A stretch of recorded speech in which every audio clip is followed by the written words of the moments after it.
안녕하세요. 지금도 활발하게 간호사로 일하고 있는 50대 여자입니다. 예전에 야간 근무를 마치고 집으로 돌아가는 길 들었던 심야 라디오에서 이런 말을 들었던 기억이 납니다. 내 삶의 가치는 훗날 내가 죽었을 때 진심을 다해 나를 그리워하고 내 죽음에 슬퍼할 사람들이 흘리는 눈물로 증명된다고요. 그 말이 종종 생각이 나는 요즘 저는 매일 제가 사랑했던 사람들을 그리워하며 그 사람들의 삶의 가치를 증명해내고 있습니다. 저는 26살, 지금 보면 참 이른 나이에 결혼을 했습니다. 어린 나이에 뭣도 모르고 한 결혼은 아니었지만 그만큼 사람과 이 결혼에 확신이 있었기에 할 수 있는 선택이었다고 지금도 생각하고 있어요. 대기업 화학 공장에서 엔지니어로 일하던 남편과 20대 초반에 만나 3년의 연애 후 결혼을 했죠. 근데 저도 남편도 그 당시 막일을 시작한 터라 여러모로 준비가 안 됐었는데 마음만 앞서서 결혼 이야기를 했던 거였거든요. 그럼에도 제가 어린 나이에 결혼을 결심했던 건, 아니, 이 결혼에 확신을 했던 건 바로 저희 시부모님을 만나 뵌 후였어요. 시부모님을 만나게 된 건 따로 결혼 전 찾아갔던 건 아니었고요. 남편의 사촌 형이 결혼한다고 해서 제가 함께 간 날이었어요. 따로 양가 부모님들을 뵙거나 상견례를 마친 후가 아니었지만 이미 친척 어르신들은 저를 보고 "윤수 색시될 아가씨네" 하고 엄청난 질문들을 해대셨죠. "형이 갔으니 이제 빨리 날 잡아서 가라. 색시될 사람은 무슨 일 하냐. 언제 국수 먹냐. 빨리 식 올려서 첫애 일찍 가져라" 등등 아주 정신이 없더라고요. 그때 온갖 관심에 제대로 답도 못하고 있을 때 저를 구제해 준 건 남편이 아니라 바로 저희 시어머니셨어요. 그날 처음 뵌 거라 아무래도 시어머니께서도 저를 잘 모르시고 물어볼 것도 많으셨을 텐데 시어머니는 제 손을 꼭 잡고 저를 옆에 딱 붙이시더니 친척 어르신들에게 이렇게 말씀하셨어요. "아유, 남의 집 며느리한테 되게들 관심 많네. 내 며느리는 내가 알아서 챙길 테니까 오늘 경사 맞은 동서한테 가보세요들. 영수가 정신 없지? 우리 먼저 들어가서 앉아 있자." 그리고 곧장 절 데리고 식장에 들어가서 앉으셨는데 따라온 남편에게 "너는 오늘 집안 어른들 많이 오는 거 알면서 영숙이를 왜 데려왔냐? 영숙이가 불편할 자리에 왜 굳이 끌고 오냐?" 꾸중도 하셨습니다. "이렇게 정신없는 날 봐서 너무 아쉽네. 그래도 우리 선생님 얘기 너무 많이 들어서 내가 만나고 싶었는데 이렇게라도 얼굴 보니 참 좋네." 의아했던 게 시어머니께서 저를 선생님이라고 부르셨다는 거예요. 처음에는 왜 날 선생님이라고 부르시지? 혹시 내 직업을 잘못 알고 계시나 했는데 나중에 남편에게 듣기로는 사실 시어머니께서 며느리 될 사람이 간호사였다는 걸 듣고 굉장히 좋아하셨대요. 사실 시어머니께서도 젊으셨을 때 간호사가 되고 싶으셨는데 형편이 넉넉치 않아서 기회가 닿을 수 없으셨대요. 그래서 간호사인 제게 묘한 동질감과 동시에 애틋함을 가지고 계셨다고요. 그날 만남 후 저는 먼저 남편에게 시부모님을 정식으로 뵙고 싶다고 했었어요. 더 미룰 필요도 없이 그냥 그날 시어머니와의 만남은 제게 신선한 충격이었거든요. 처음 만나는 사이에도 저를 마치 딸처럼 자연스럽게 챙겨주시고 마지막에 헤어질 때는 제 손을 잡아주시며 "바빠도 밥 거르지 말고 일하라" 라고 하셨던 얼굴이 계속 생각나기도 했고요. 아무리 시부모님이라고 해도 뭔가 그 따스함에서 이분은 왠지 쭉 내 편이 되어 주실 것 같다는 이상한 느낌을 느낄 수가 있었어요. 그리고 그건 착각이 아니었어요. 결혼 후 시어머니께서는 정말 무슨 일이 있어도 제 편이 되어 주셨습니다. 이건 제가 결혼하고 1년도 지나지 않았을 때 있었던 일이었어요. 그날은 당시 제가 근무하던 병원에서 오전 근무만 하고 오후에 시어머니를 만나서 식사를 할 계획이었어요. 근데 무슨 타이밍인지 그날따라 환자들이 엄청나게 몰려오는 겁니다. 한 분 처치를 끝내면 저기서 또 한 분이 들어오고 뒤돌면 뒤에 환자들 줄이 주르륵 늘어 있는데 진짜 혼이 쏙 다 빠졌었어요. 그러면서 제 기억력도 쏙 빠졌나 봅니다. 그날 시어머니와 한 약속을 까먹은 거예요. 약속도 잊은 채 환자분 한 분 한 분을 상대하고 있는데 그때 가는 날이 장날이라고 항의를 하는 환자의 보호자가 나타난 겁니다. 기억하기로는 그때 그 보호자가 진료 순서로 항의를 하셨던 것 같아요. 근데 진료 순서는 그대로였거든요. 사람이 많아서 밀릴 뿐이었고요. 근데 그 보호자는 계속해서 본인들보다 늦게 온 사람들을 먼저 진료를 봐줬다고 병원이 떠나가라 소리를 질렀고 참다 못한 제가 가서 침착하게 설명을 해드렸어요. 보호자분, 오늘 오신 환자분들이 많아서 오래 기다리신 건 너무 잘 알고 죄송하지만 지금 접수하신 순서대로 진료실에 들어가고 계세요. 그러니까 조금만 더. 웃기지 마. 내가 저기로 사람 계속 들락날락 하는 거 다 봤다고. 이거 뭐 환자를 가려받겠다는 거야? 뭐야? 니들이 의사고 간호사면 환자 무시해도 돼? 어? 야, 여기 당장 책임자 나오라고 해. 이러다 우리 마누라 잘못되면 그땐 책임질 거야? 지금 생각해도 그때 그 보호자는 참 상대하기 어려운 사람이었어요. 문제는 그냥 언성을 높이는 걸로 끝나지 않았다는 거죠. 밑도 끝도 없이 본인을 무시해서 그러는 거냐며 본인이 들고 있는 슬리퍼를 벗어 제게 던진 겁니다. 다행히 얼굴에 맞진 않았지만 더러운 슬리퍼가 제 어깨에 턱 하는 소리를 내며 맞고 땅바닥으로 떨어졌죠. 병원에서 근무를 하다 보면 종종 이성을 잃은 환자분이나 보호자분들께 오만 가지 당황스러운 일을 당하긴 하지만 지금도 그렇고 그때도 마냥 의연하게 대처하기가 어렵더라고요. 그때 저는 여러 사람들 앞에서 망신을 당하고 주어진 일을 했음에도 부당한 일을 당했다는 수치심과 모멸감에 땅에 떨어진 슬리퍼를 바라보고 있었는데 그때 여봐요 하는 소리와 함께 굽이 낮은 구두 하나가 제게 슬리퍼를 던진 보호자의 다리로 날아왔습니다. 출처 모를 곳에서 던져진 구두는 보호자의 정강이를 맞고 떨어졌고 보호자는 아 하는 소리를 내며 고개를 숙였죠. 제가 놀라서 보호자를 보다가 뒤를 돌았는데 그곳에는 한쪽은 맨발 또 한쪽은 날아온 구두와 같은 구두를 신고 성큼성큼 다가오는 시어머니가 계셨습니다. 그때만 해도 저는 시어머니와 했던 식사 약속을 잊었던 터라 왜 여기 어머님이 계시지? 하고 의아했던 기억이 나네요. 제가 어머님! 이라고 불렀지만 시어머니께서는 무서운 얼굴로 다가와 제게 슬리퍼를 던진 보호자에게 사대질을 하며 소리를 지르기 시작했어요. 천박한 인간 같으니라고.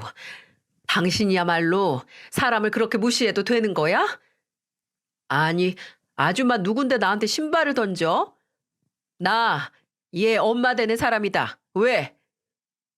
엄마? 아니, 이 아가씨 엄마라고요? 그래. 당신 같으면 내 자식이 어떤 인간이 던지는 더러운 신발 맞고 있는데 가만히 있겠어? 그리고 이 인간이 어디서 아가씨래? 간호사 선생님이라고 제대로 불러. 당신 의사한테도 아줌마 아저씨라고 불러? 우리 딸이 순서대로 진료 봐준다고 하잖아. 그럼 가만히 기다리긴 하지.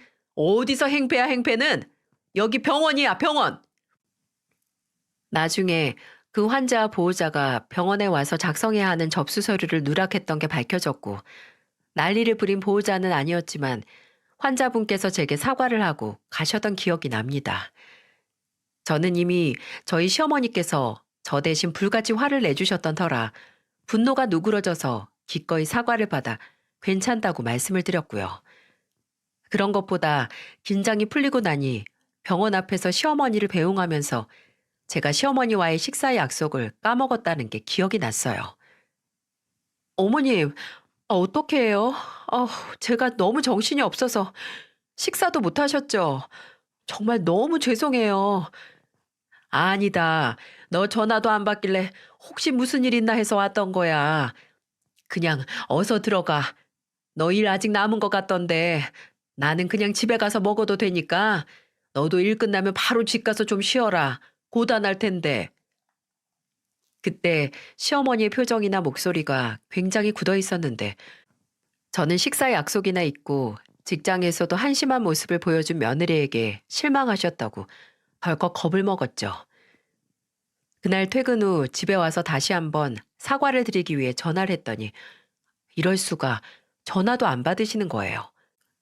이런 시어머니의 모습은 처음이었기에 그때 남편을 붙들고 어쩌지 어쩌지 하다가 남편에게 시아버지께서 전화를 해서 시어머니 기분이 어떤지 좀 물어보라고 시켰어요. 남편은 제게 너무 걱정이 많다며 곧 시아버지께 전화를 했죠. 아, 아버지, 안 주무셨어요? 혹시 어머니도 안 주무세요? 네, 네. 아, 사실 남편은 시아버지께 자초지종을 설명했습니다. 그날 있었던 일과 그 일 때문에 제가 시어머니께서 혹시 단단히 화가 나셨나 걱정을 하고 있다고요. 그리고 그때 남편이 제게 휴대폰을 넘겨주며 받으라고 하더라고요. 시아버지께서 제게 직접 할 말이 있으시다고요. 대체 무슨 말을 하시려고 직접 받으시라고 하시나 라는 오만 가지 걱정을 하며 전화를 받았는데 시아버지께서 제게 하신 말씀은 여러모로 제게 충격을 주었습니다. 어, 영숙이니? 다른 게 아니고 참, 네 시어머니가 집에 들어와서 내리 운다 울어. 너 불쌍해 죽겠다고. 오늘 너 있는 병원 가서 보니까 아주 쌩고생을 한다고. 그딴 인간들은 환자라고 쓴소리 못하고 다 비위 맞추면서 일하는 게 너무 안쓰럽고 불쌍하다며 이 가슴이 아프시다고 운다. 지금까지 그저 간호사 며느리라고 자랑만 하고 좋아했는데 정작 네가 얼마나 힘들게 일하는지 알지 못했다면서 미안하다는데 너무 걱정 마라. 지금 네 전화 피하는 것도 행여 네 직장에서 언성 높인 것 때문에 너한테 피해갈까 미안하고 창피해서 피하는 거니까. 아, 그건 그렇고 넌 괜찮니? 아마 이때 기억이 저희 시어머니와 저의 관계, 그리고 시어머니라는 분이 어떤 사람인지를 가장 명확하게 말할 수 있을 것 같네요. 이때 전 확실히 알 수 있었어요. 아, 딸 같은 며느리는 말뿐이 아니라 정말 시어머니께서는 저를 친딸처럼 생각하시는 거구나 하고요. 그리고 저도 그런 시어머니를 평생 믿고 저희 어머니처럼 모셔야겠다는 다짐도 했습니다. 세상 어느 시어머니께서 일하느라 고생하는 며느리를 생각하며 가슴 아파 우시겠어요? 또 시어머니께서는 저뿐만 아니라 제 가족도 본인의 가족처럼 여기셨어요. 제 남동생이 결혼을 할 때는 제게 따로 돈을 주시며 동생 TV나 냉장고 같은 혼수 하나 사주라고 하셨고요. 또 저희 아버지께서 30년을 일한 회사에서 퇴직을 앞두셨을 때는 저 몰래 축하 선물로 친정의 축하주로 와인과 꽃다발을 보내주시기도 했어요. 그리고 사람이 경사보다는 조사를 챙겨주는 사람에게 더 큰 고마움을 느끼잖아요. 시어머니께서는 기쁜 순간뿐만 아니라 고통스러운 순간에도 늘 제 곁에 있어 주셨어요. 제가 결혼하고 3년이 지났을 때 제가 곧 30을 코앞에 뒀을 때였죠. 동생이 아버지 퇴직 기념으로 둘이서 함께 낚시 여행을 갈 계획을 꾸몄었어요. 저나 어머니는 낚시에는 워낙 재미를 못 붙였기도 하고 또 부자지간 둘이서 오붓한 시간 보낸다고 했고요. 1박 2일로 경상도에 고기 많이 잡힌다는 낚시 포인트로 여행해 간 아버지와 동생은 종종 어머니에게 전화를 해서 잘 놀고 있다고, 그리고 밤에는 둘 다 술에 취한 목소리로 갖가지 취중 진담을 했다고 합니다. 사랑한다는 말을 자주 못해서 미안하다느니 그래도 옆에 있어줘서 고맙다. 다시 태어나도 엄마 아들이고 싶다. 뭐 그런 술김에 이야기할 수 있는 얘기요. 어머니는 지금도 그때 그 전화통화를 녹음해서 간직하지 못한 걸 정말 아쉬워하세요. 저도 밤에 술에 취한 동생이 제게 전화를 걸어서 누나 어렸을 때 누나 말 뒤지게 안 듣고 말 대답해서 미안하다고 했던 걸 미처 녹음해 두지 못한 걸 여즈 두고두고 후회를 하고 있고요. 그때는 그 통화가 마지막 통화가 될 거라고 생각을 못 했거든요. 그 다음날 아버지와 동생이 돌아오기로 한 날 밤 어머니께서 제게 전화를 하셨어요. 아버지와 정수가 오다가 교통사고가 났는데 사실 그 말을 들은 후에는 기억이 없어요. 제가 그 전화를 근무 중에 받았었는데 그대로 기절을 했었거든요. 간호사로 오래 일했지만 제가 그렇게 까무룩하고 쓰러진 건 정말 처음이었죠. 눈을 뜨니 익숙한 풍경이 저를 반겼어요. 제가 일하는 병원의 침대였는데 제 손등에는 수액이 꽂혀 있고 그리고 제 옆에는 시어머니와 시아버지께서 계셨습니다. 그때까지만 해도 상황 파악이 안 돼서 내가 왜 쓰러졌는지, 뭐 하다 쓰러졌는지 기억이 안 나는 거예요. 그래서 아직도 울리는 아픈 머리를 부여잡고 시부모님께 말했습니다. 저, 저 왜 쓰러졌어요? 그리고 왜 병원에서 어머님하고 아버님한테 연락을 한 거예요? 제가 전화를 받은 것 같은데 혹시 저희 어머니한테 연락 안 왔었어요? 제가 어떻게든 쓰러지기 전 기억을 더듬어 보려고 하고 있는데 그때 제 뺨을 감싸 안으시고 우는 시어머니 얼굴을 보고 말았습니다. 아, 지금 내 머릿속에서 맴도는 그 기억이 아버지하고 정수가 오다가 차 사고가 났는데 그 자리에서 둘 다 저는 그대로 침대에 고개를 묻고 통곡을 했습니다. 시어머니께서는 그런 제 등을 껴안으시며 말씀하셨어요. 영수가 너 여기서 이러고 있으면 안 돼. 너 너무 힘들고 아파서 다 놔버리고 싶은 거 잘 아는데 그래도 빨리 어머니 곁으로 가서 아버지랑 정수 잘 보내줘야지. 지금 윤수가 가 있긴 하다만 그래도 어머니한테는 하나뿐인 딸이 필요하잖아. 그러니까 나랑 가자. 어? 저는 시어머니의 손을 잡고 저희 아버지와 그리고 동생이 있는 병원으로 달려갔습니다. 제가 쓰러져 있는 사이 남편이 힘없이 축 늘어진 어머니 곁을 지키고 있었죠. 근데 그때 한 가지 문제 때문에 남편이 애를 먹고 있더라고요. 바로 장기기증 문제였는데 저희 아버지와 동생은 오래전부터 장기기증자로 등록이 되어 있었는데 어머니께서는 급작스런 사고 후 남편과 아들의 장기를 병원 측에서 수수로 가져간다고 하니 좀 놀라셨나 봐요.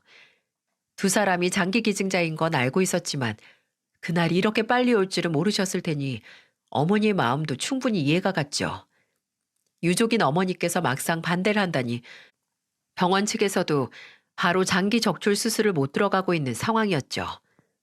그때 전 어머니께 말했습니다.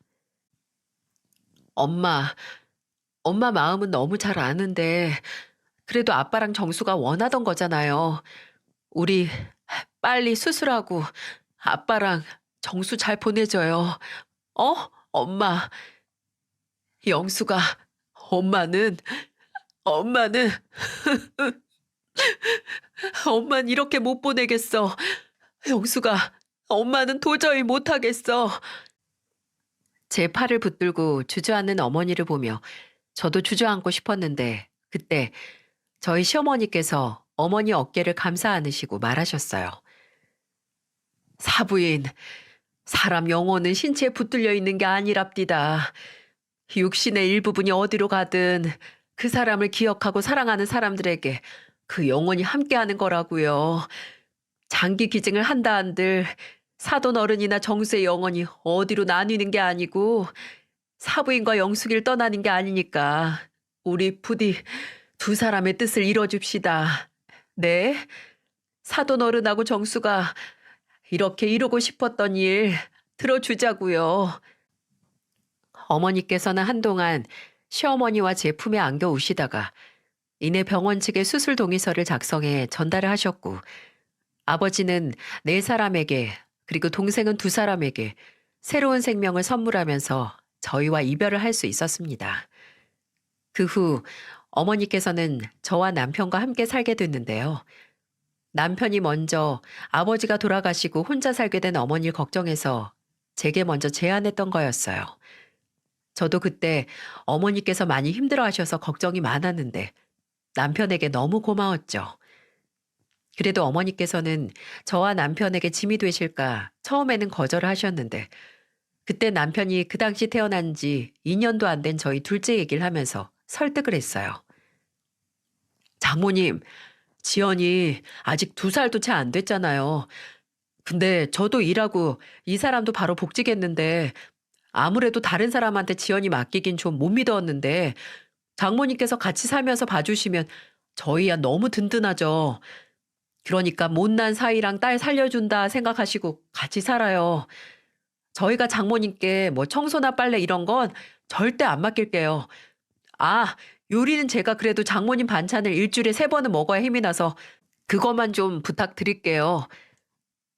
남편은 워낙 그전에도 저와 시어머니 사이가 좋으니 그걸 질투하면서 당신이 우리 엄마 뺏어갔으니까 나는 장모님 뺏어가야겠다 하곤 했거든요.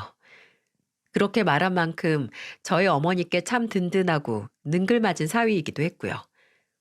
어머니가 저와 남편에게 설득돼서 저희와 함께 살고부터는 남편은 우울증에 빠진 저희 어머니를 한 번이라도 더 웃기기 위해 갖은 노력을 다했어요. 왜 김 같은 거 먹다가 이빨에 붙어서 이하고 보여주는 장난 어렸을 때 참 많이 했잖아요. 남편은 종종 밥 반찬에 김이 나오면 다 같이 식사를 하는 자리에서 나직한 목소리로 장모님 하고 부르더니 어머니가 고개를 들어 쳐다보면 이내 히 하고 웃으면서 김 때문에 까맣게 변한 본인의 일을 보여줬죠. 처음에는 웃지도 않고 그냥 그게 뭐냐고 지민이랑 지연이가 보고 아빠 창피하다고 한다고 하시던 어머니도 남편의 끈질긴 김 묻은 일을 보곤 피식하고 웃게 되셨어요. 그리고 제 옷 중에 품이 큰 원피스가 있는데 종종 아, 장모님, 아무래도 옷장에 옷이 잘못 들어온 것 같은데요?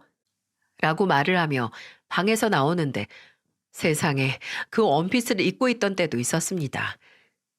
처음 그 모습을 본 어머니는 정말 놀라셔서 못 말리겠다는 웃음을 지으시며 남편에게 얼른 들어가서 갈아입으라고 하셨어요. 또 불면증이 있던 어머니가 종종 거실에 나와서 TV를 보시거나 식탁에서 소주 한 잔씩 하시는 걸 보면 남편은 지나치지 않고 새벽 몇 시든 옆에 앉아서 함께 TV를 보거나 술 친구를 해주곤 했죠. 남편이 매일 밤 잠에 들기 전에 제게 오늘은 장모님이 몇 번 웃으셨다. 오늘은 내가 말장난을 하니까 웃으시더라. 말장난을 더 연구해야겠다고 하는 걸 보면서 고맙고 또 미안했어요. 왜 그때 괜히 미안한 감정이 들었는지 모르겠습니다. 행복하고 고마워만 해도 될 상황에서 이상하게 그냥 미안하더라고요. 사랑이란 감정이 타고 남은 자리에는 생각보다 더 잘해주지 못한 쟤만 남는다고 하던데 그냥 남편이 제게 해준 만큼 제가 못해줘서 그랬나 보다 싶어요. 남편은 그렇게 어머니나 제게 없어서는 안 될 정말 너무나 소중한 존재였고 또 저희 두 사람을 소중한 존재로 만들어주는 그런 사람이었어요. 그랬기에 그런 남편의 죽음은 오랜 시간이 지났음에도 생각만 해도 저를 그저 목이 메이게 했습니다. 아버지와 동생이 죽고 4년 뒤 일하는 화학 공장에 있는 기계가 누수가 되면서 폭발 사고가 일어났고 그 현장에 있었던 남편은 세상을 떠났습니다. 현장에서 바로 숨을 거둔 남편의 몸에는 그 당시 폭발이 얼마나 참혹했는지 알 수 있는 끔찍한 화상 상처가 남아 있었죠.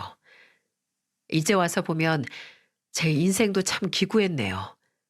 가족복은 참 차고 넘치긴 했지만 원망스런 하늘은 제 사랑하는 사람을 너무나도 빨리 제게서 빼앗아갔으니까요. 그래도 아버지와 동생이 가고 난 뒤에는 저도 많이 강해졌는지 남편의 부고에 쓰러지진 않았습니다. 저희 어머니께서 쓰러지셨죠. 남편과 어머니는 함께 살면서 그전보다 더 가까워졌고 남편이 죽은 동생 자리를 채워줬다고 해도 과언이 아니었거든요. 어머니와 동생은 동물을 정말 좋아해서 동생이 살아있었을 때 둘이서 종종 유기견 센터에 가서 청소 봉사를 하곤 했어요. 근데 동생이 죽은 후에는 남편이 어머니를 모시고 가서 봉사활동을 하고 오곤 했고요. 그러니 어머니께서 충격에 쓰러지신 것도 무리는 아니었죠. 저도 간신히 버티고 있었지만 입관식에서 온몸에 붕대를 감은 남편을 마주했을 때는 정신을 놓을 뻔했습니다. 가족들이 마치 잠에 든 것처럼 눈을 감은 남편에게 한마디씩 작별 인사를 할 때 저는 뒤에서 아무것도 못하고 있었어요. 그냥 거기서 작별 인사를 하면 정말 이걸로 끝인 것 같았거든요. 그래서 입도 못 대고 있었는데 누군가 뒤에서 제 등허리를 아주 조심스러운 손길로 미는 겁니다. 뒤돌아보니 그곳에는 늘 그랬듯 시어머니께서 계셨죠. 그때 그 총결인 시어머니의 눈빛이 20여 년이 넘게 지난 지금도 잊혀지지 않습니다. 남편을 잃은 저보다도 시어머니께서는 자식을 끔찍한 사고로 잃으신 건데 어쩜 그리 하셨을까 지금도 생각해요. 시어머니는 그렇게 가만히 저를 쳐다보셨고 저는 그제야 누워있는 남편 앞으로 가서 작별 인사를 할 수 있었습니다. 여보, 내가, 내가 정말 많이 사랑해. 미안해. 내가 정말 미안하고 사랑해, 여보. 정말 할 말이 차고 넘칠 정도로 많았을 텐데 왜 막상 그 순간 그냥 사랑한다, 미안하다라는 말밖에 생각이 안 났을까요?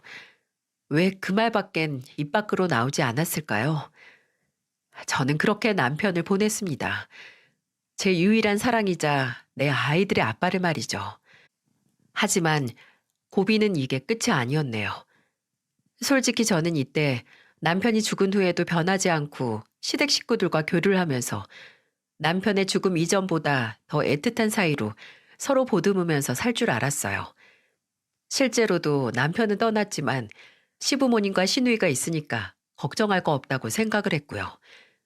남편의 산재, 사망보험금보다도 몇십 배는 더 든든했던 게 시댁 식구들의 존재, 특히나 시어머니의 존재였으니까요.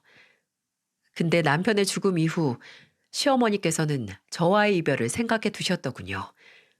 남편이 죽고 석 달 정도 뒤에 애들을 데리고 놀러 간 시댁에 박스들이 쌓여 있는 게 보였어요. 처음에는 겨울옷을 정리하시나 했는데 그게 아니었더라고요. 아버님, 여기 있는 짐들은 다 뭐예요? 아, 이거 이삿짐이야, 이삿짐. 아니, 이게 무슨 소릴까요? 석 달 내내 시부모님도 시누이도 제게는 아무 말도 안 했는데 갑자기 이삿짐을 싸기 시작했다고요?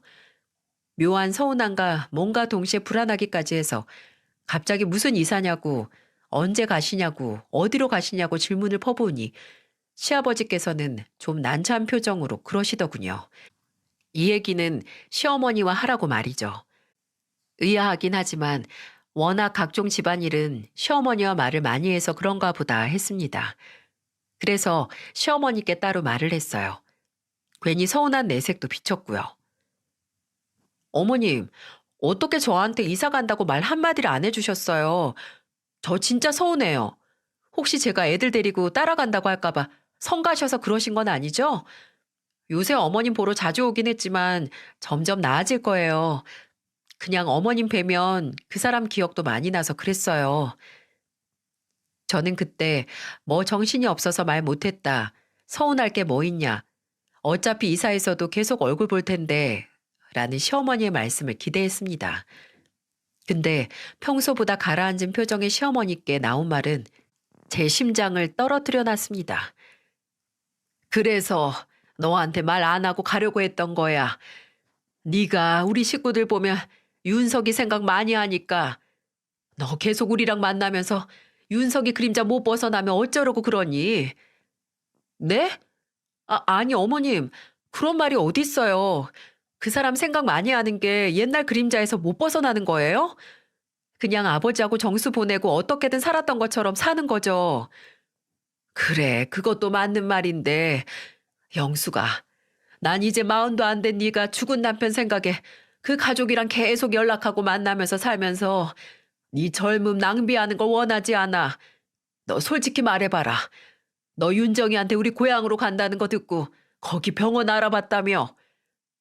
아차 싶더라고요. 시어머니를 만나기 전에 시누이에게 시부모님이 고향으로 다시 간다는 얘기를 듣고 실제로 그 지역에 제가 일할 만한 병원을 알아본 게 사실이었거든요. 그리고 시누이에게도 만약 제가 시부모님을 따라서 이사를 한다고 하면 혹시나 반대를 하실까라고 물어보기도 했고요. 물론 100% 시부모님을 따라갈 생각은 아니었지만 그렇다고 아예 마음에도 없는 생각은 아니었어요. 허를 찔려서 아무 말도 못하고 있는데 그때 시어머니께서 안방에 있는 서랍장에서 봉투를 꺼내 제게 내미시며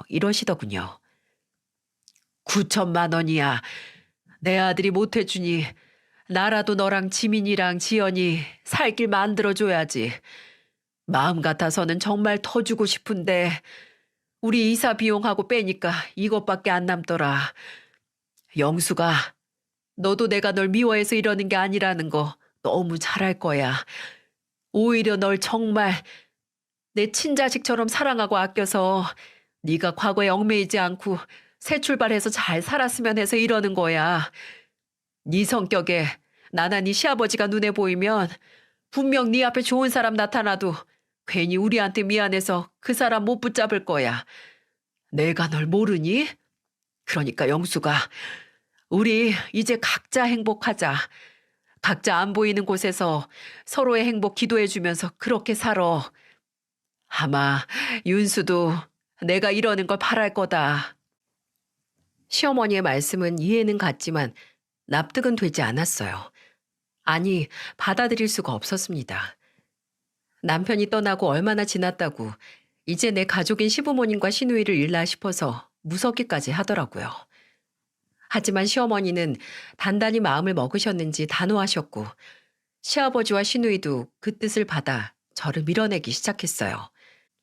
제가 시어머니께서 주신 돈을 받지 않자 시누이가 돈을 들고 저를 찾아오기까지 했고요. 시누이는 어머니께서 그리 마음을 먹었으니 아마 오빠가 살아 돌아오지 않는 이상 바꾸지 않을 거라고. 아마 이 돈 안 받으면 어머니께서 죽은 아들 볼 낯이 없을 것 같다고 하셨다고 제발 받아달라고 했어요. 끝내 저는 그 돈을 받았고 시부모님은 정말 제게 주소 하나 안 남겨주시고 떠나셨어요. 심지어 작별 인사도 안 해주셨습니다. 마치 마지막 남은 정을 한 번에 때려는 것처럼 저를 버리고 가셨어요. 그때는 정말 버림받았다는 느낌을 지울 수가 없었습니다. 그래도 제가 미련을 못 버려서 두 분이 이사간 집을 찾으려고 일사불란하게 움직였어요. 그때 제게 왜 주소를 알려주지 못하는 이유를 말하며 시누이가 제게 이런 말을 했습니다. 언니, 사실 언니도 엄마랑 아빠 보면서 오빠 생각했던 것처럼 엄마랑 아빠도 언니 보면 저절로 오빠 생각이 나서 힘드셨을 거예요. 그러니까 언니가 이해 좀 해줘요. 물론 언니하고 지민이랑 지연이 미래를 위해서 힘든 결정을 하신 것도 있지만 그만큼 엄마 아빠 본인들이 살려고 내린 결정이니까 그냥 받아들여 주세요. 그 말을 듣고 시부모님이 이사를 가신 집 주소 찾는 걸 포기했어요. 그냥 할 수가 없더라고요. 힘들고 외롭고 서운한 감정보다도 시부모님께서 자식을 잃었다는 고통스러운 기억을 잊고 행복하셨으면 했거든요. 원래 진정한 효도는 부모가 안 보이는 곳에서도 탈 없이 행복한 인생을 사는 거라고 하니 저도 시부모님께 그리고 애들을 제게 맡기고 잠든 남편을 위해서 잘 살기 위해 노력을 했어요. 다른 건 없고 그저 남은 가족인 애들과 저희 어머니와 함께 열심히 매 순간을 노력하면서 살았어요. 그리고 어느덧 저는 경력 10여 년 차 베테랑 간호사가 되어 있었고 첫째 딸은 7급 공무원이 됐고 둘째 딸은 미대 졸업을 앞두고 있었죠. 정말 훗날 남편을 만났을 때 전혀 부끄럽지 않을 정도로 딸들을 훌륭하게 키워냈다고 자부할 수 있었어요. 시댁과 모르는 사이처럼 지내면서도 제가 영향을 받을 수밖에 없었던 게 그 이후 뭘 하든 이 정도면 어머님이 또는 아버님이 좋아하셨을까? 만족하셨을까라는 생각을 늘상 해왔거든요. 그래도 그런 생각 덕분에 뭐든 해낼 수 있기도 했고요. 그리고 어느덧 제가 50이 넘고 생각해보면 처음 만났던 때 시어머니와 동년배의 나이가 됐을 때였어요. 그 당시 저는 지방에 있는 한 호스피스 병원에 수간호사로 일하고 있었죠. 사실 저는 그 병원으로 옮길 생각이 없었어요. 근데 그 전 병원에서 한 의사와 사이가 나빠지면서 절이 싫으면 중이 떠난다는 생각으로 이직을 하게 된 거죠. 그 전 병원이 연봉도 대우도 여러모로 좋아서 제가 은퇴를 하기 전까지는 그곳에서 뼈를 묻고 싶었는데 정말 사람 하나 때문에 울며 겨자 먹기로 나올 수밖에 없었네요.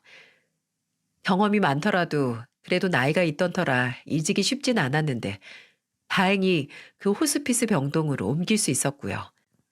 어렵게 찾은 직장이긴 하지만 그래도 등 떠밀려 나왔다는 생각에 이직하고 10개월 정도 흘렀을 때도 적응을 못했었는데 지금은 그게 정말 하늘이 내려주신 아니 먼저 떠난 제 남편이 제게 주고 간 선물과도 같은 기회나 다름없다는 걸 알고 있습니다. 새로 입원하는 환자들이 들어오면 제 아래 직원들이 검사 결과지와 이전에 입원했던 병원 소견서 등을 정리해서 리스트를 만들어주는데 그 리스트에 있는 환자분의 성함이나 몸 상태를 눈으로는 대충 외우지만 직접 만나기 전까지는 환자분의 성함을 정확히 외우지는 못해요. 저도 사람이고 또 나이가 있다 보니 더 그랬죠. 그러다가 하루는 한 주치의 선생님 앞으로 새로 배정된 환자분 검사 기록지를 보는데 여느 호스피스 병동에 입원하는 환자들과 같이 췌장암 말기에 호흡기에도 종양이 퍼져서 폐쇄성 호흡기 질환도 있더라고요. 나이도 80이 넘으셔서 최대한 여기서 편안한 마지막을 보내셨으면 좋겠다고 속으로 기도를 하는데 이름이 낯이 익더라고요. 김문희. 사실 어르신들 성함들 중에는 흔한 이름이긴 하죠. 근데 다른 서류에 적힌 보호자의 이름에 떡하니 강윤정이란 이름이 찍혀 있는 게 아니겠어요? 제 시누이의 이름이었습니다. 그때부터 숨이 가빠오더라고요. 마치 고지를 눈앞에 둔 등산객처럼 뭔지 모를 벅차오름도 느껴지는 것 같았어요. 지혜 씨, 여기 이승철 선생님 앞으로 배정된 김문희 환자분 혹시 입실하셨어요? 네? 아, 잠시만요. 네, 어제 아침에 수속 마치셨어요. 따님이랑 같이 오셨던데요? 저는 다른 간호사의 말에 바로 입원한 병실 호수를 검색하고 나서 바로 그 병실로 찾아갔습니다. 그 병실로 빠르게 걷는 동안 정말 오만 가지 생각을 다 했어요. 아, 내가 어머님이 많이 보고 싶긴 하나 보다. 이름만 같다고 바로 병실로 가고 있는 게 혹시 어머님이 아니면 그때 느낄 허무함은 어쩌나 걱정도 하고 아니, 오히려 어머님이라면 여기 오실 정도로 편찮으신 거라는 생각에 심장이 철렁하기도 했어요. 그리고 어쩌면 이게 다시 시어머니께 다시 연락을 할 계기가 될 수도 있겠다란 생각도 하면서 병실에 도착을 했는데 병실 문을 잡고 열 때 손바닥이 차가울 정도로 땀이 많이 나 있더라고요. 마른 침을 몇 번을 삼키고 병실 문을 열었을 때 아직도 기억이 나요.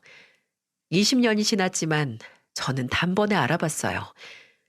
병실에 있는 4개의 침대 중 왼쪽 창가 쪽에 저희 시어머니가 제가 그토록 그리워했던 시어머니가 고요하게 누워서 창가를 바라보고 계셨습니다. 누구니? 윤정이 왔니? 제가 가까이 다가가니 침침한 눈을 몇 번 끔벅이신 시어머니께서 저를 시누이로 착각을 하시더라고요. 저는 그전보다 너무나 마르고 기력이라곤 하나 없는 시어머니의 모습을 보고 목이 메어 아무 말도 못하고 있었는데 시어머니 그 총기 있는 눈빛만큼은 달라지지 않아서 더 저를 목매이게 했어요. 그리고 이내 시어머니께서는 그 총기 어린 눈으로 가만히 저를 보시더니 갑자기 앙상하게 마른 팔을 뻗어서 제게 내미시는 게 아니겠어요? 마치 당장 손을 잡으라는 것처럼요. 저는 홀린 것처럼 느린 걸음으로 다가가 메마른 시어머니의 손을 잡았고 어떻게 이렇게 뼈밖에 안 남은 손에서 이런 힘이 나오나 싶을 정도로 시어머니는 제 손을 꽉 잡으시며 정말, 정말 아이처럼 웃으셨어요. 그리고 말하셨죠. 우리 선생님, 일 잘하고 있네. 잘 됐다. 잘 됐어. 저의 새 출발을 위해 저를 잘라내셨던 시어머니께서는 20년 만에 재회를 하는 순간에도 제가 끝까지 일을 놓지 않고 열심히 산다는 걸 눈으로 확인하신 걸 기뻐하셨습니다. 왜 사람이 늙으면 늙을수록 아이의 얼굴로 돌아간다고 하잖아요. 만약 시어머니가 어린 아이였다면 이런 얼굴이 아니었을까 싶을 정도로 해맑고 천진난만한 그런 얼굴이었습니다. 그리고 전 그 얼굴을 마주하고 주저앉아 울었고요. 어, 어머님이 왜 여기 계세요? 왜? 절 그렇게 보내셨으면 보란 듯이 건강하셨어야지. 왜 여기 오셨냐고요? 어, 어찌나 울었는지 아마 남편을 보내고 나서 그렇게 운 건 처음이었을 거예요. 제가 원망 섞인 말을 하며 우니까 시어머니께서는 그래도 여기 와서 우리 영숙이 얼굴도 보내. 영숙아, 일어나 봐라. 가기 전에 네 얼굴 좀 원 없이 보자. 라고 하셨어요. 제가 눈물 콧물 범벅된 얼굴을 들어 시어머니에 가까이 다가가니 시어머니는 본인이 입고 있던 내복 소매자락으로 제 얼굴을 닦아주시며 말씀하셨죠. 우리 영숙이는 아직도 곱네. 아직도 새색시 때 그대로야. 그때 제 나이가 제가 남편과 막 결혼했을 당시 시어머니의 나이나 다름없었는데 시어머니의 눈에는 저는 그저 막 결혼한 새색시나 다름이 없었나 봅니다. 나중에 간병을 위해 온 시누이는 시어머니의 손을 잡고 옆에 붙어있던 저를 처음에는 아예 못 알아보다가 제가 먼저 인사를 하니까 그제야 눈이 휘둥그레져서 놀라더라고요. 어? 어떻게 언니가 여기 있어요? 그 대학병원에 있는 줄 알았는데. 그러게나 말이에요. 나도 작년에 여기로 옮겼어요. 근데 어머님은 어떻게 된 거예요? 언제부터 저렇게 아프셨어요? 아버님은요?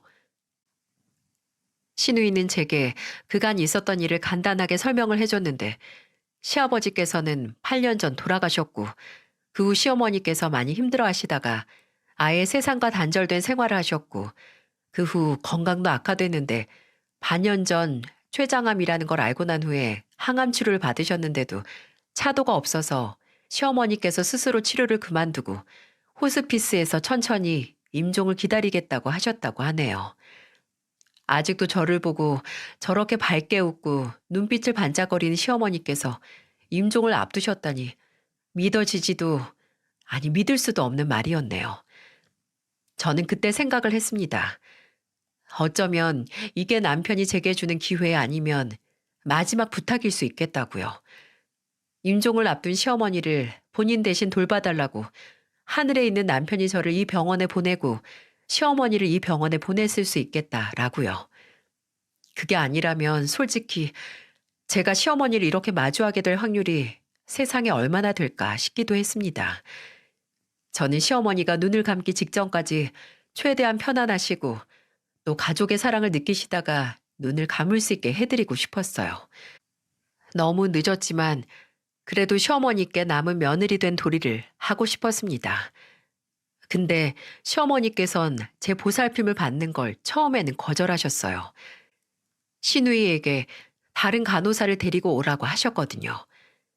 시누이가 시어머니께 이유를 물으니 시어머니는 안 그래도 힘든 저를 본인까지 보게 해서 더 힘들게 하고 싶지 않다고 하셨고요. 저는 그런 시어머니께 말했죠. 어머님, 저 이제 웬만한 일로 안 힘들어요. 어머님이 저 하고 싶은 일 실컷 하라고 보내주셔서 지금까지 열심히 일하면서 잔뼈 굵게 키웠거든요. 그러니까 걱정 마세요. 저 이제 어머님이 아무리 저 딴 데 보내신다고 해도 절대 안 가요.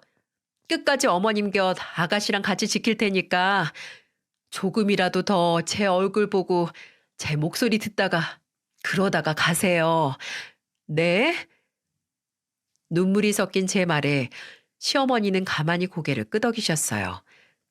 그리고 전 그 후에 매 순간이 마지막 순간인 것처럼 시어머니를 모셨고요. 근무 시간 중 틈틈이 시어머니를 보러 병실에 갔고요. 휴식 시간에도 어김없이 시어머니를 뵈러 갔어요. 쉬는 날에는 시누이를 쉬게 하고 또 병원에 출근을 해서 하루 종일 시어머니와 함께 했습니다. 시어머니께서는 호흡기 문제도 심해서 기침을 심하게 하시고 조금만 말해도 쉽게 지쳐 하셨는데 제게 말을 하시다가 기침을 심하게 하시기 시작하면 저는 가만히 시어머니 호흡이 돌아올 때까지 기다렸어요. 그럼 기침을 멈춘 시어머니가 한숨 돌리시다가 저를 바라보고 해맑게 웃으셨죠. 마치 봤지? 나 아직 괜찮지? 하는 것처럼 말이죠.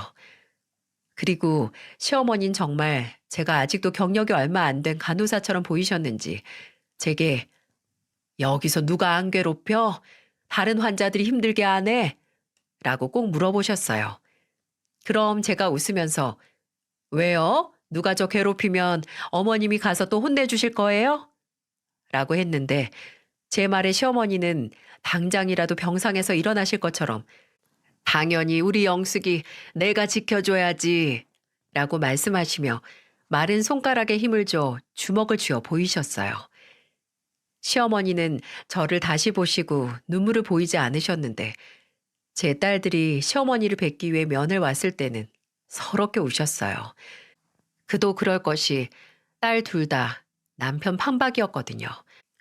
아마 죽은 아들이 살아온 것 같아서 가슴이 벅차셨을 거예요. 하루는 제가 퇴근 전에 시어머니를 뵙고 가려고 병실에 들렸는데 시어머니께서 정말 깊게 잠에 드신 거예요. 마치 안 깨어나실 것처럼 말이죠. 20년차 간호사가 환자가 잠을 자는 건지 숨을 거둔 건지 확인할 생각은 못하고 시어머니께서 너무 고요히 잠들어 계신 모습에 겁을 먹어버린 겁니다. 제가 정말 조심스럽게 어머님이라고 부르면서 시어머니 가슴팍을 살짝 흔들었는데 다행히 한 5초 뒤에 시어머니가 눈을 슬며시 뜨시면서 저를 바라보시더라고요. 처음에는 갑자기 깬 잠에 비몽사몽한 표정이셨는데 이내 가까이 와 있는 제 얼굴에서 뭘 읽으신 건지 제 손등을 툭툭 두들기시며 말씀하셨어요. "아직 안 간다. 우리 영숙이 만난 지 얼마나 됐다고 가." 며칠 뒤 제가 직접 시어머니 머리를 드라이 샴푸로 감겨드린 뒤 뜨거운 물에 적신 수건으로 닦아드릴 때였어요. 시어머니께서 제 얼굴을 빤히 보시면서 이렇게 말씀하시더군요. "영수가 내가 밉지는 않니?" "네? 아니, 왜 제가 어머님을 미워해요? 어머님 저한테 미움받을 짓 하셨어요?" "내가 널 밀어냈잖니. 이제 얼굴 보고 살지 말라고." "맞아요, 어머니. 그때는 어머님이 정말 믿고 어머님 정말 원망했는데 나중에는 왜 어머님이 그런 선택을 하셨는지 알았어요. 그리고 저도 만약 며느리가 있었으면 그랬을 것 같기도 했고요." 대수롭지 않은 것처럼 말하는 저를 보고 시어머니는 크게 한숨을 쉬시더니 한참 뒤 이렇게 말씀하셨죠. "내가 너 그렇게 보내고 혹시 네가 날 평생 미워할까 봐 좀 무서웠어. 너한테 미움받으면 정말 내가 괴로울 것 같더라. 걱정 마세요. 제가 어머님 미워할 일 절대 없으니까. 정말 어머님이 뭘 하시든 안 미워할 거예요." 그렇게 매 순간을 마지막인 것처럼 저와 시어머니는 일상적인 추억을 만들었어요. 제가 시어머니와 함께 있다가 시어머니께서 저를 보고 웃는 그 얼굴이 너무 귀엽고 예뻐서 사진을 찍었는데 시어머니께서 그 사진을 보더니 마음에 든다고 그걸 영정사진으로 쓰겠다고도 하셨어요. 또 뜨거운 물을 받아와 시어머니 발을 닦여드리고 같이 식사를 하고 손을 잡고 가만히 이야기를 하고 내리는 눈을 함께 보고 같이 TV를 보면서요. 그리고 작년 겨울에 시어머니께서는 제 품 안에서 잠드셨습니다. 마지막에는 아예 말을 못하실 정도로 호흡기에 문제가 왔는데 눈을 감는 그 순간에도 말을 못하시고 쌕쌕 숨을 내뱉으시면서 입모양으로만 말씀하셨어요. 시어머니께서는 숨이 넘어가는 와중에도 어떻게든 입을 움직여서 제게 말씀하셨습니다. "미안하고 고맙다." 제가 남편에게 마지막으로 했던 작별 인사와 같은 말이었어요. 저도 숨을 헐떡거리는 시어머니 이마에 제 이마를 붙이고 "어머님 마음 다 알아요. 말씀 안 하셔도 돼요. 저도 죄송하고 또 감사합니다. 그리고 사랑해요, 어머님." 이라고 속삭였는데 이미 그때 시어머니께서는 제 목소리가 안 들리셨나 봐요. 하지만 그 순간 시어머니께서 제 마음을 이미 알고 있다는 건 저도 알 수 있었어요. 제 눈과 시어머니의 총기가 흐르는 눈이 마주쳤을 때 그때 그 눈빛에서 알 수 있었거든요. 저는 이미 숨을 거둔 시어머니를 안고 한참을 울었습니다. 시어머니께서 눈 감기 전 제가 늘 우는 얼굴만 보시면 속상해 하실 것 같아서 꾹 참았던 눈물을 다 쏟아낸 거였어요. 어머님, 어머님, 정말 사랑해요. 정말 너무 사랑해요. 라고 하면서 오열을 했죠. 27일, 시어머니께서 제가 일하는 호스피스 병원에 입원하시고 보낸 날입니다. 이별을 준비하기엔 잔인할 만큼 짧은 날이었죠. 하지만 저는 그렇게 제게 온 짧은 기회도 너무나 감사하고 소중했어요. 어쩔 수 없이 서로의 행복을 위해 떨어져 살던 시간을 조금이나마 메꾸고 또 시어머니께 작별 인사를 할 수 있었으니까요. 시어머니의 장례식에서 정말 시어머니의 말씀대로 제가 찍은 시어머니의 사진을 영정사진으로 사용했는데 장례식 내내 저는 시어머니께서 저를 보고 웃는 느낌을 지울 수가 없었네요. 제가 뭘 하든 시어머니는 저를 그렇게 웃는 얼굴로 바라보셨는데 아마 앞으로도 힘든 순간이 오면 시어머니께서 나를 보고 웃고 계시다는 걸 마음속에 그리며 살아갈 것 같아요. 제 사연을 여러분께 보내면서 꼭 하고 싶은 말이 있었습니다. 부디 내가 사랑하는 사람, 내게 소중한 사람과 함께하는 이 순간을 어쩌면 이 순간이 마지막이라는 생각으로 보내셨으면 해요. 그런 생각을 하면 이 사람이 본의 아니게 내게 한 실수와 종종 의미 없이 나누는 다툼도 조금 더 너그러이 넘어갈 수 있고 또 정말 그 이별의 순간이 와도 후회를 덜 할 수 있으니까요. 어차피 필연적으로 정해진 이별 앞에서 이게 마지막이라는 생각으로 매 순간을 사랑하는 사람과 조금 더 값지게 만드셨으면 해요. 이야기를 들어주셔서 감사합니다. 부디 매 순간을 소중하게 보내시길 바랍니다.